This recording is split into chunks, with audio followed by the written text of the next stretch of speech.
My name is Harold Brown. It's a little tangy. I'm born and raised in Queens. And what would you like today?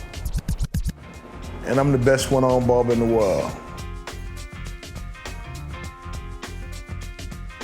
I've learned how to hold on to whatever tools and stuff I need. The hardest thing is, honestly, the first time that person's in the chair. Their perception is the hardest part, you know? It ain't no hard part for me, because I'm doing something I love to do. My deformity is a birth defect. I really had no function at all. Some kids were scared of it. They didn't want to play with me and things like that, you know? Got me to a lot of fights. I spent the 70s and all of the 80s and the 90s and even some of the 2000s, back and forth from jail. The last time I went to jail, I didn't have no more support system. And it was a correction officer that I grew up with. And he was like, yo, man, why don't you cut hair, man? And I was like, me, cut hair? A barber? I didn't even see it.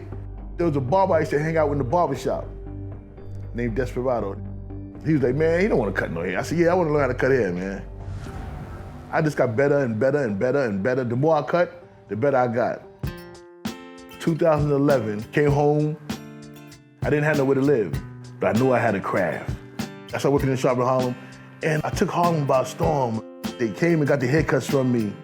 I did my thing up there, and I showed them I could cut any kind of hair.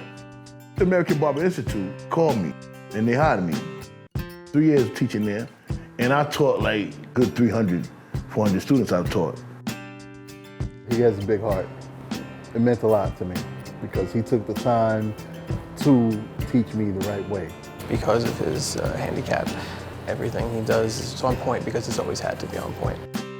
I taught them, don't be afraid to fade. That was my motto right there. Don't be afraid to fade. Because the majority people that want to learn how to cut hair, they are afraid of hair. They are afraid to attack the hair. And I teach them, don't be afraid to fade. You're not gonna accomplish anything if you're afraid of it. When I left American Barber Institute, a student of mine offered me to come in his shop. Right here where I'm at right now.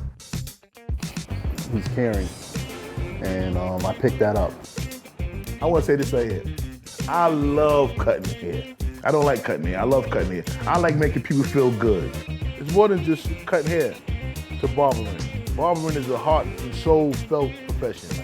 I feel like this was something that was meant to be.